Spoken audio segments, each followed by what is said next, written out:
Welcome to ESPN Classic's Battle Lines. I'm Rich Eisen.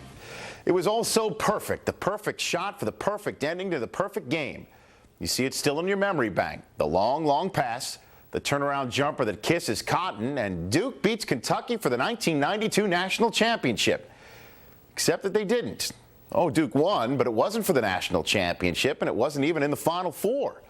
It was a regional final, but it was so good, so pure, that we subconsciously elevate it to championship status. To be a great game, a game has to have three things. It has to be significant. The NCAA would dream of a game like this in that Final Four. Ideally, it would be superbly played.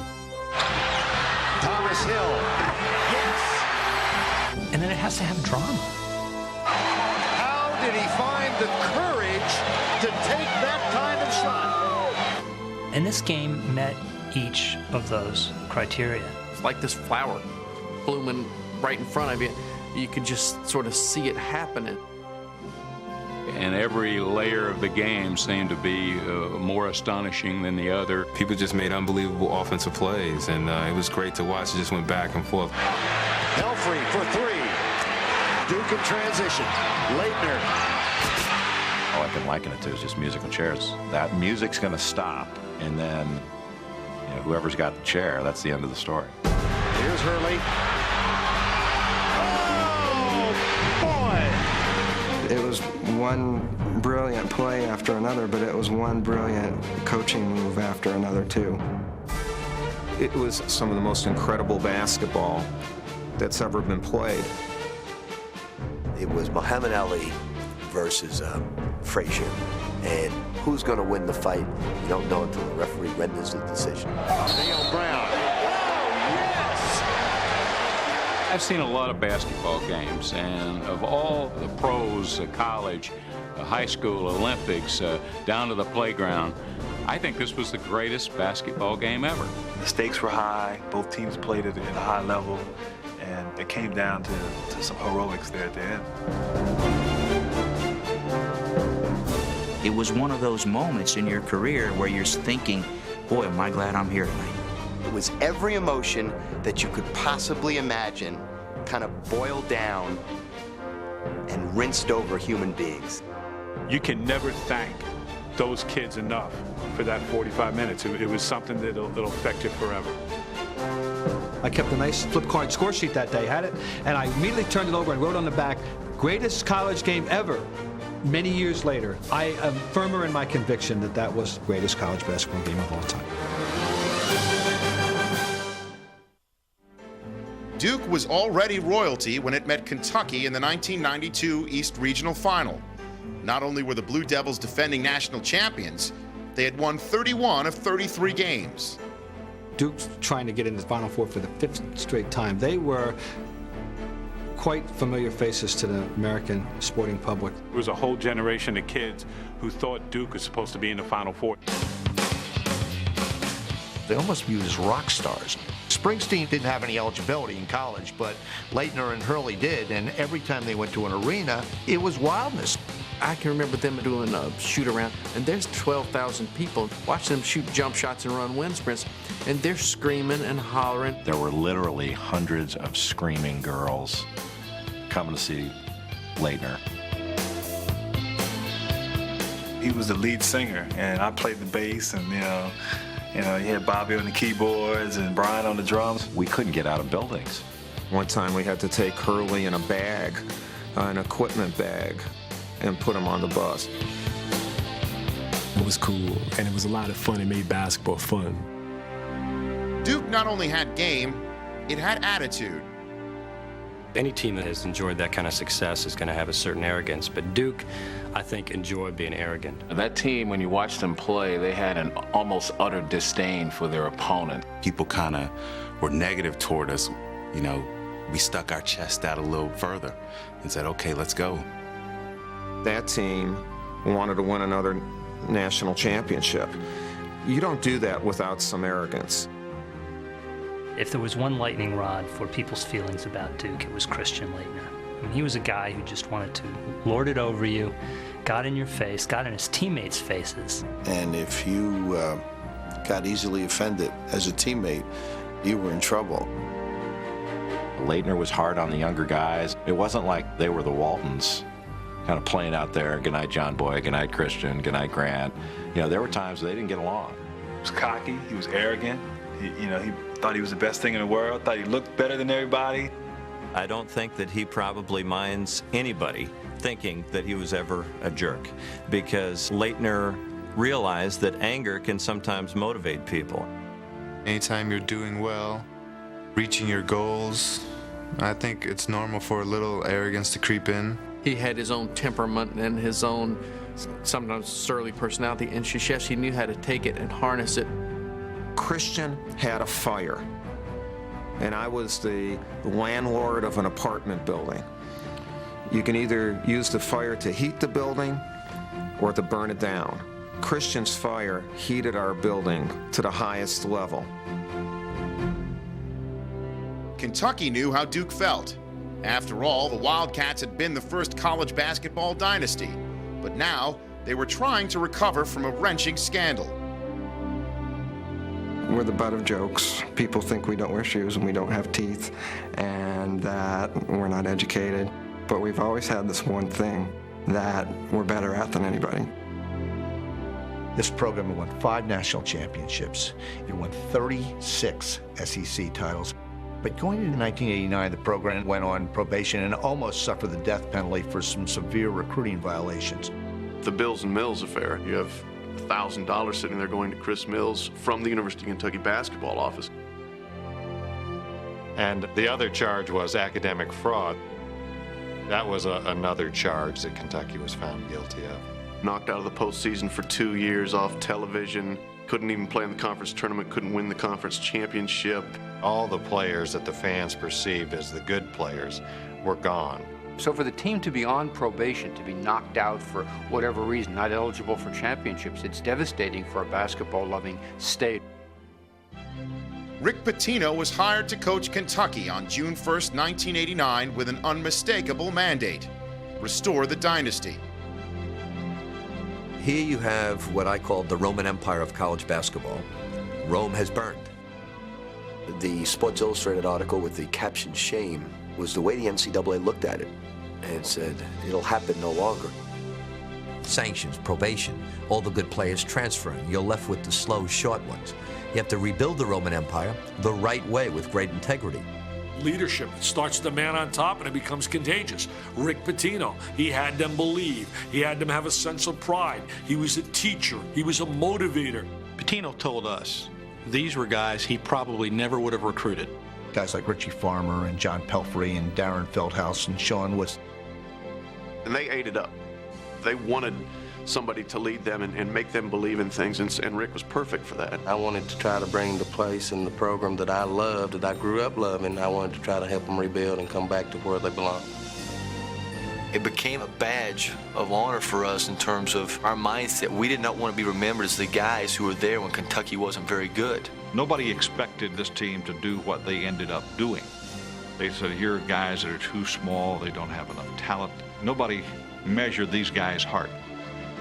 And then he had the kid from New York City, the diaper dandy, the kid with the ability and the skills who he sold to. You come here, you start as a freshman, you become a vital part of our program, Jamal Mashburn. If you take these 4 young men, they're probably not going to beat 4 guys at the McBurney's YMCA on 23rd Street in Manhattan. But you put Mashburn into the equation, now suddenly they were allowed to blossom. In a way, that's what made them even more endearing. And because they were able to do what they did sheerly through hard work, they got Kentucky back front and center in college basketball.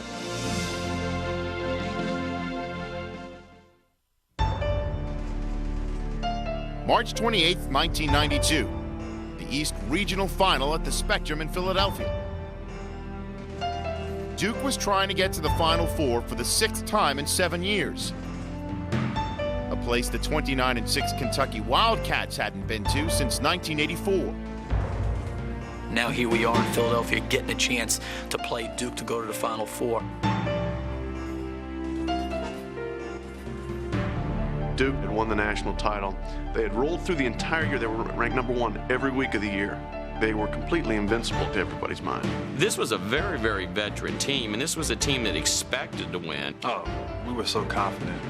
As soon as we found out we were playing them, we were licking our chops. The majority of the media and probably the fans too expect to see a pretty good game, but that Duke would win this game somewhat convincingly, 8 to 12 points. I think that Kentucky was looked at going into that game as having a chance, a puncher's chance. It had been a nice story up until this point for Kentucky, but this was Duke. And this is where the story ended. I think the whole country perceived it that way, but I think the most important thing is the people in the Kentucky locker room didn't perceive it that way. Tim Higgins puts the ball up, it's underway, and the tap control by the Blue Devils. Everybody was afraid that Duke would go on a huge run right away and Kentucky wouldn't be able to get back in it. Well, Kentucky made sure that didn't happen. Kentucky was able to do and play their game by applying the pressure, getting some turnovers. Bobby Hurley having trouble with it, taken away by Sean Woods. See if he goes all the way over Fred Hill. He does. We rattled Bobby Hurley a little bit. We kept coming at him. We, stole the ball from him a couple times. Belfry. Mashburn for 3. Martinez. All of a sudden, Kentucky's ahead, 20 to 12.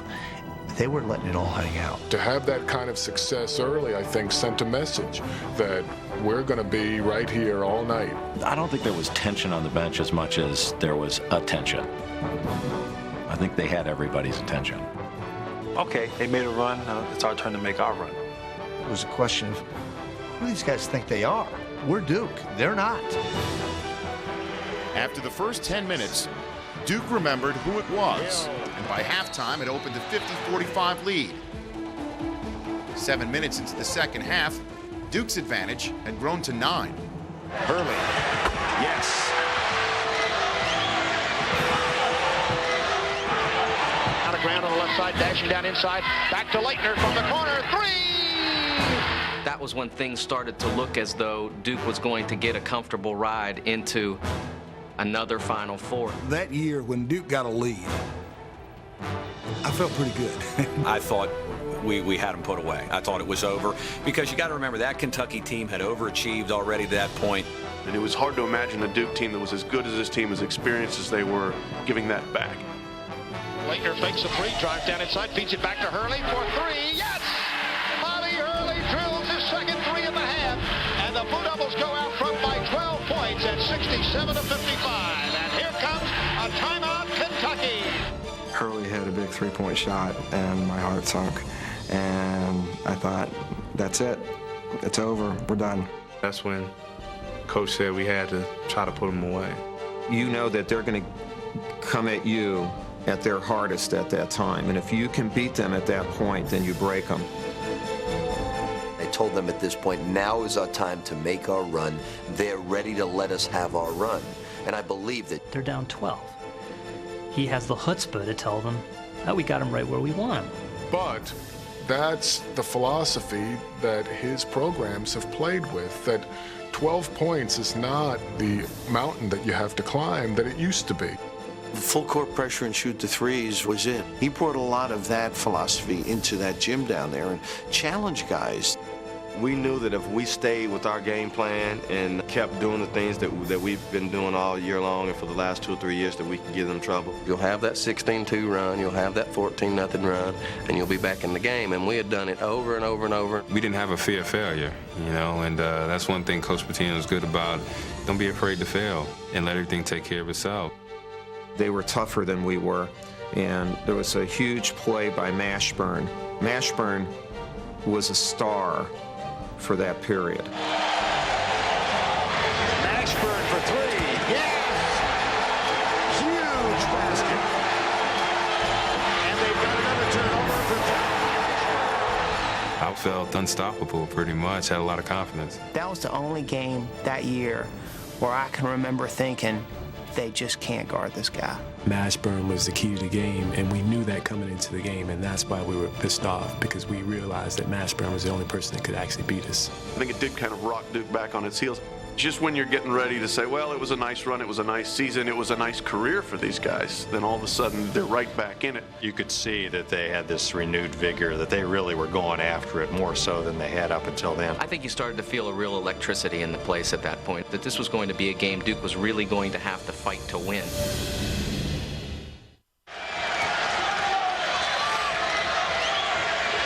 Another one. Kentucky sliced the deficit to 5 with 8.5 minutes left.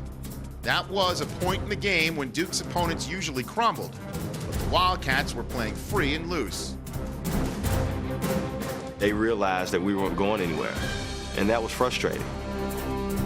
I saw Laettner and a bunch of guys going at it, but that happens every game. And when you can get somebody off their game and get them thinking about you, heck, that's what Duke does. Laettner calls for it. There's a double on Laettner. And Laettner kicked it. And they got it. There's a technical on Christian Laettner. I thought he had pushed me at the other end of the court. It was just a stupid reaction type thing. And sure, I wanted to stomp a lot harder, but I knew that that would be really, really dumb. Stepped right in his chest. Christian Laettner's arrogance showed at that particular time. Yeah, I'm going to stomp on your stomach. What are you going to do about it? Timberlake was a fairly inconsequential freshman, and for him to bring that sort of thing out of Laettner, hey, we're getting to these guys. We're not going to let them literally step on us on the way to the Final Four. I wanted him to know that I wasn't going to take any crap, and there's nothing wrong with adding a little spice to the game. That was a pretty darn nasty situation. I don't know if he did it on purpose or not. Yeah, he did. Some people along press row were wondering if Laettner would be thrown out of the game. Kentucky will shoot the technical. A lot of people booing. I thought it was the right call. He stepped on him on purpose, but I don't believe that he flagrantly kicked him. I would have really gotten after the officials if I would have seen it at that point in time, but I did not. I didn't realize that he literally was taking his foot and smashing it intentionally. Probably had he did that to anybody else on the team, they would have jumped up and probably would have been a scuffle. Because the rest of those guys were a lot meaner than a meaner Timberlake. He stepped on the only guy who wouldn't got up and decked him. When I brought him over, I said, you know, one thing, you've never been stupid, but you were stupid in that play. You hope he doesn't lose his cool and gets rattled. But then on the other hand, that's Christian, and that's the fire that he has. This is part of the package that this guy is. He's gonna make all the shots, but he's also this punk. And that's part of how he gets under the skin of his opponents. While the practically perfect player had a most imperfect moment, Duke brushed off the distraction and showed a champion's poise by stretching its lead to 10. Steele, Thomas Hill, Hurley. They will break your heart. My, are they a resilient team. But Kentucky was full of bounce back as the Wildcats clawed their way to within 3 points of Duke with 5.5 minutes to play. Woods going to take a three. Yes. It's 81-81 as Kentucky catches up. All of a sudden, everyone sat up a little straight. Everyone was at the edge of their seat. Where this game went from really, really good to transcendence was approximately the last 5 minutes of regulation and the entire overtime. When you see a high-scoring contest like that in the NCAA tournament, you know you're playing on all cylinders. And we couldn't stop Duke, and Duke had a very difficult time stopping us. I think everybody was kind of waiting, well, someone's going to miss a shot, or somebody's going to, you know, screw up. But no one was screwing up. It's like you're in a cage, and there's no one watching you. It's just your team against their team, and let's see who wins. That's what made it an incredible game. It's not Bird against Magic. It was Duke and Kentucky. The two teams rushed to the wire, Duke leading 93-91, and Kentucky desperate to draw even. Helfrich angles right, goes to the baseline. Gets under the basket, deflected. Feldhaus puts it up and in. And it's 93-93. All of a sudden, you're looking at a game that's coming down to the last shot. To either win it or go overtime. It's tied at 93 with 7 seconds left. Hurley out one-on-one. Hurley down the right side. Pull-up jumper is up.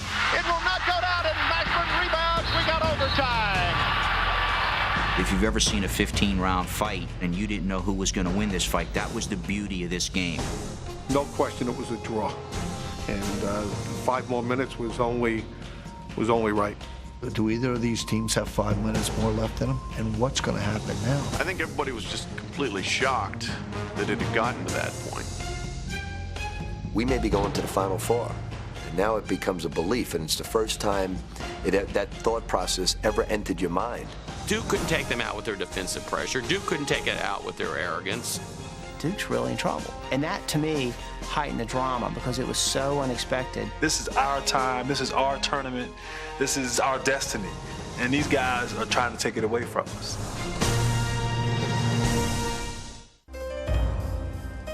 Duke and Kentucky, fighting the tension and each other, battled deep into overtime. The tension just kept building, wondering who's going to crack, and nobody cracked. They just kept going and kept making shots. Helfrey. I was shocked that they kept making baskets. You know, that was something that we did. Grant Hill, Hurley again. We're tied. Helfrey takes Hill in, gets another one. It was just regular mundane plays, and that game became great plays. And you could just go through all those shots and just go, wow. Grant Hill inbounds. Laettner. Oh, my goodness. Laettner was awesome. He grabs the ball while he's in the air, and he fires it up off the backboard, and it rattles in. Laettner takes it strong to the hole, puts it up, it scores! I remember saying to somebody that Kentucky's doing a great job defending him, and they're still not stopping him. Laettner's heroics had given Duke a 2-point lead, 100-98. But with 20 seconds left, Jamal Mashburn had an answer. Mashburn. Fouled. He'll shoot one. Duke knew that Kentucky was going to Mashburn and couldn't stop it. He was able to score. He was able to get to the line. He feathered in that free throw. They had the lead again. I thought, and maybe for the first time, that Kentucky was capable of grabbing a lead and holding it. The last of Mashburn's 28 points gave Kentucky a 101-100 lead. They find Hurley. Now they find Laettner. And he is fouled by Mashburn. 5 fouls on Jamal Mashburn. When they lost Mashburn, you know, that's when you say to yourself, wow, how are they ever going to recover from this? It was hard not being able to be involved in it, not to control really your own destiny a little bit because you're out of a game. I was consciously happy that Mashburn wasn't out there. We were feeling real good. When Mashburn fouled out, it's kind of like, okay, we got the game now. Duke by 1.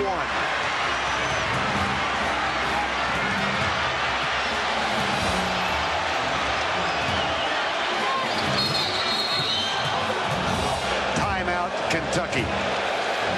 Without Mashburn, I felt we were not organized. We really didn't know who to go to because we didn't have a go-to guy. I figured that they try to get something going to the basket and then kick it to an open shooter. None of the players out on the court were good enough to get their own shot. It's back to the guys that stuck around the program, the guys that nobody wanted before. In the huddle, your coach was talking and diagramming, told us what we wanted and where he wanted us to get the ball on the floor. I was supposed to get it into Sean. He was going to work down the middle, and we were going to space out outside the three-point line. I wanted the last-second shot to win or lose. I didn't want any time left. Just want to stop him. You don't know what's going to happen, but you want everyone to play defense. Let's do what we have to do to win this game, and let's get out of here. So it comes down to the 4 seniors who stuck around for Kentucky. Richie Farmer will inbound it, the pride of Clay County. Darren Feldhouse and John Pelfrey are in. Sean Woods and Dale Brown, a JC transfer. 7.8 seconds remaining. John called my name. Richie called my name. Darren called my name. Everybody who was out on that court called my name, wanted me to pass them the ball. Woods.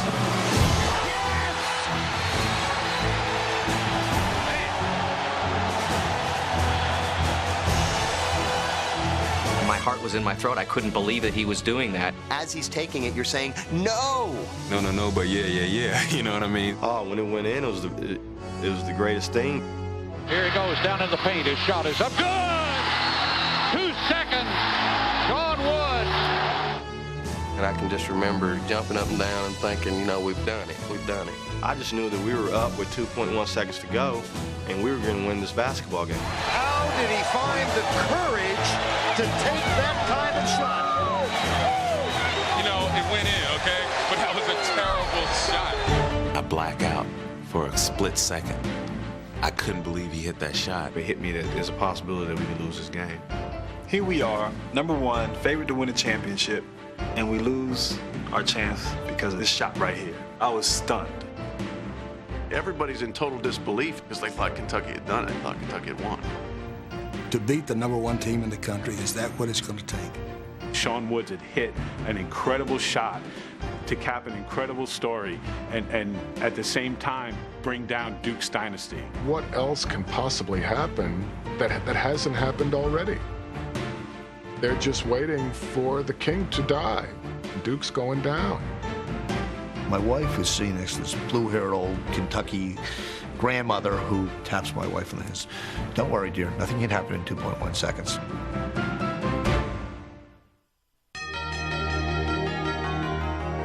You see Sean Woods, everyone's around him celebrating, and I remember him looking at the bench where Rick Pitino was, and he realized, even though he'd made this great play, in some ways he had screwed up because he had left Duke 2.1 seconds to do something with. Can Duke answer? Well, we've done our homework, and we know Duke can answer. We know Christian Laettner had hit a shot 2 years previous. In 1990, Duke played Connecticut at the East Regional Final. The Blue Devils, trailing by 1 with 2.6 seconds left, had one last chance. All right, this is interesting. UConn not playing the passer. All right, here is Laettner with the shot, and it scores! And Duke wins! I probably should have known then that this was a special player. He was calm, cool, and collected as a sophomore. He never really changed. This time, however, Duke had to go all 94 feet with only 2.1 seconds left, and the residue of the last Kentucky basket lingering in their minds. First reaction when Sean's shot went in was anger. Not anger like we're going to lose, but that it was more of a playground anger, like, you're not supposed to hit that shot. It could have sucked all the air out of Duke. And it might have if Krzyzewski didn't gather them back together. And the first thing he says to us is, we're going to win. Said, if you think we're not going to win this game, get up and leave the huddle. We're going to win this game. It's almost like it took somebody to say that, and Coach K did say it. We kept looking up at the scoreboard, looking at the time and score, and trying to figure out, say, does he really know what the time and score is here? It's just him to use whatever he's confronted with as fuel for a positive action. One of the best things about Coach K is he works on end-of-game situations. We knew exactly what we were going to do. We knew the home run play we were going to make. Luck favors the prepared man, and this is something, at least that pass, was a pass that I made every day at the start of practice. Man, we tried this play against Wake Forest, and it didn't work. Because Grant took the ball out through it, and the ball sailed, and Christian stepped out of bounds. The team that oozed so much confidence now bet everything on its faith in each other. One of the most critical things at the timeout was asking Grant Hill if he could throw the ball 75 feet. The Wake Forest moment came in my mind for a hot second, and I thought about Grant, just don't throw a curve. Coach looked at me and said, can you make this shot? And I said yes. Laettner was the one guy on the floor who wanted to live that moment more than anybody else. And there's no question in my mind that when we left the huddle, that group believed it could do something good. Kentucky faced the ultimate dilemma: guard the inbounder or double team the Duke assassin. Billy, Herb, and myself, Bernadette, we all, that's what we talked about. Should we put a guy on the ball? Kentucky had just lost its two best big people. We decided that we would take the guy guarding the ball and double-team Christian Laettner. Coach and our staff just didn't want to be caught underneath the basket one-on-one with a guy 6'11", and certainly at that point in time, Laettner was 9 for 9 from the field. So we decided to play 5 versus 4 and go for the steal. I was going to be the safety. Everybody else had a man.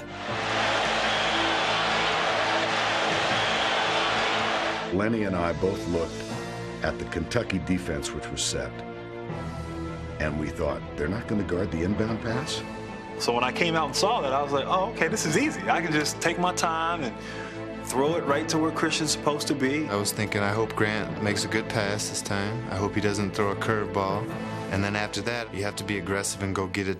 Grant Hill will make the inbounds play. I felt as soon as it left my hand, it was a good pass. Here's the long pass. It ultimately comes down to the catch. I go to jump to catch the basketball, and I can't move. He caught it cleanly, and I think we were all stunned. Laettner catches, comes down, dribbles. No, Christian, what are you doing dribbling the ball? You don't have time to do that. You're putting the ball on the floor. Puts down a dribble, turns for the jumper. Where is the horn? 1,000, 2,000. When it left my hand, I felt like it had a good chance.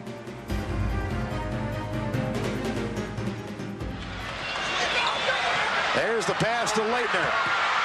Puts it up. Yes!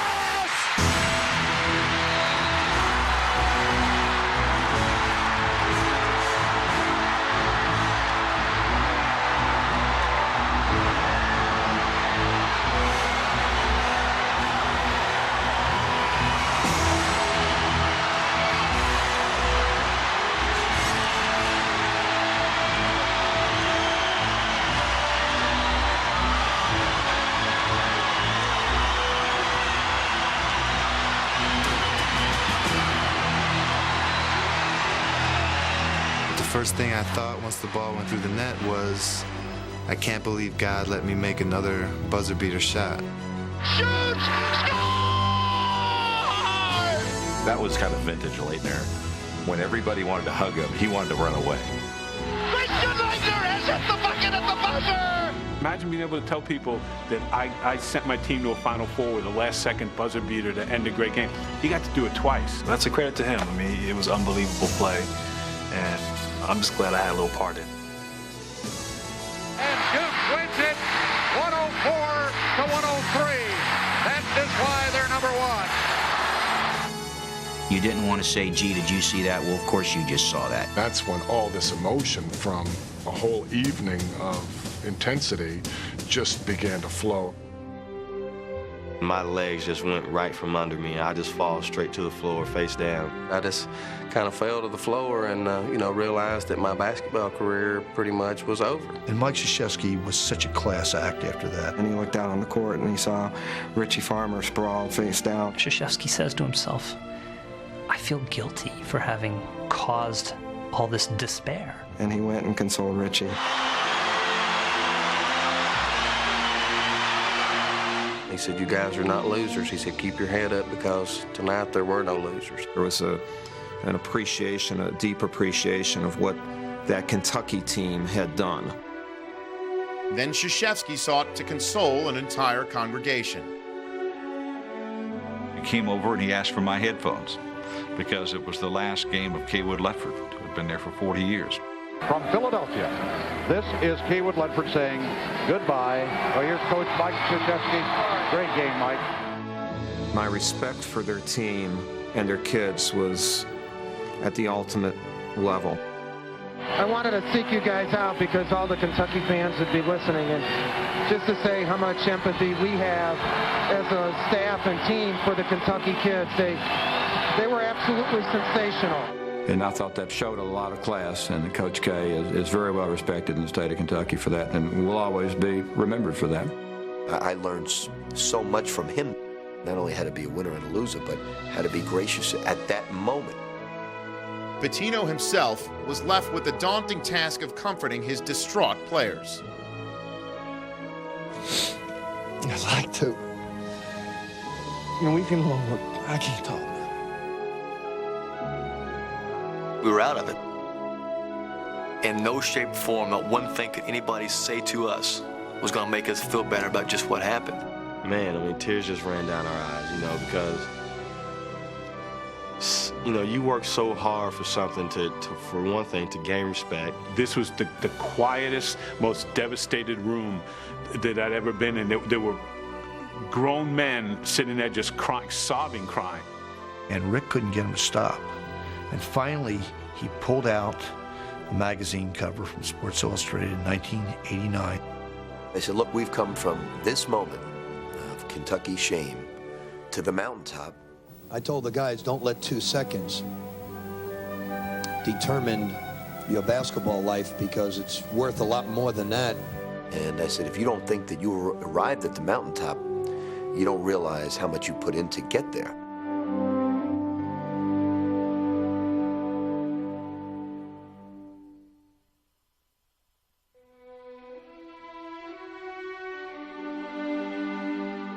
So I was walking around outside the Spectrum, trying to gather my thoughts, and I almost literally bumped into the statue of Rocky Balboa. We made a lot of that, at least in the Kentucky media, about Duke being Apollo Creed and Kentucky being sort of Rocky Balboa, a lot of heart, very lovable, but clearly the underdog. It was a lot like the Rocky story, going the distance and not winning against Apollo Creed, but there was a sequel on Rocky. There wasn't a sequel for the Kentucky seniors, hailed as the Unforgettables. But 10 days after that epic game, their jerseys were retired. These kids were the building block for the reconstruction of the University of Kentucky basketball program. As hard as they worked, as much as they were together, no matter what it was going to say on the scoreboard, they had every right to feel good about themselves.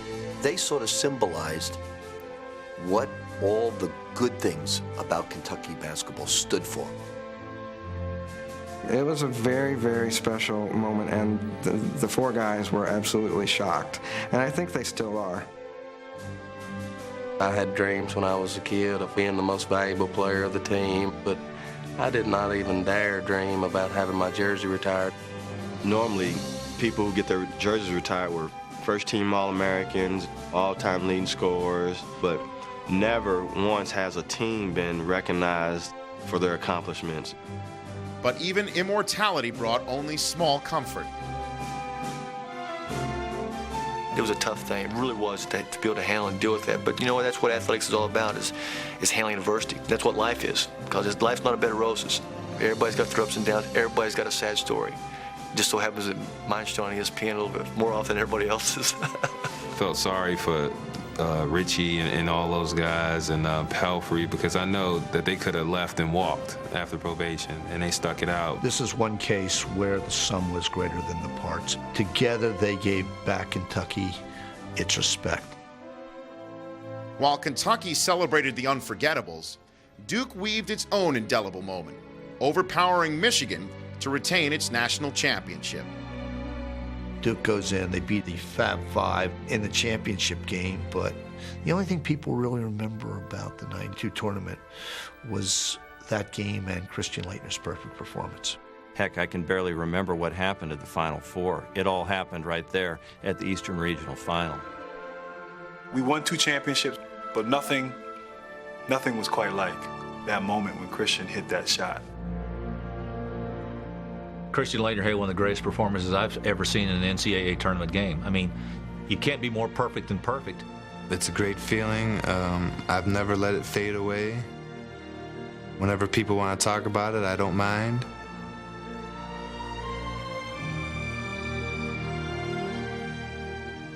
As soon as this game was over, there were so many media people coming up to each other and asking each other, is that the greatest game ever? Is that the best one you've ever seen? Bob Ryan came over to Lenny Elmore and he said, until tonight, I thought the greatest basketball game in the history of college basketball was '74, when you were part of the Maryland-North Carolina State triple overtime game. Well, I remember telling Bob that for sheer drama, for sheer impact, the Kentucky-Duke game was the greatest game that I'd ever played in or witnessed. And that's the feeling everybody had. Bang, a horn goes off, a ball goes in, and then now it's time to leave? I mean, we have to leave now? Isn't there another encore? If we light a match, will Bruce come out and do Born to Run? So many Kentucky fans at the time didn't get it. They just didn't get it. They would say in the next 4 or 5 months to come, I over that Duke game yet, and they didn't realize that we were part of history. It ended as well as it could end, with Duke winning it, a tremendous basketball team, and us putting up the ultimate fight. I feel a little bit teary-eyed. I feel chills, and I've been removed from it. It truly was a spectacular time that captured everybody in the sporting world, and I was part of that. How lucky can you be? How lucky can you be?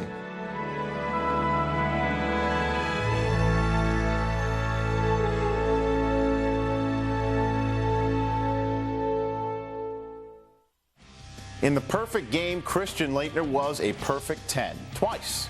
He made 10 free throws without a miss and 10 shots without a miss. And if he had missed just once, Duke would have lost. And then he capped his perfection with the shot that we all make in our driveway fantasies and playground dreams. And he made it against a team, Kentucky, that played well enough to win any game, except the perfect one. For ESPN Classic's Battle Lines, I'm Rich Eisen.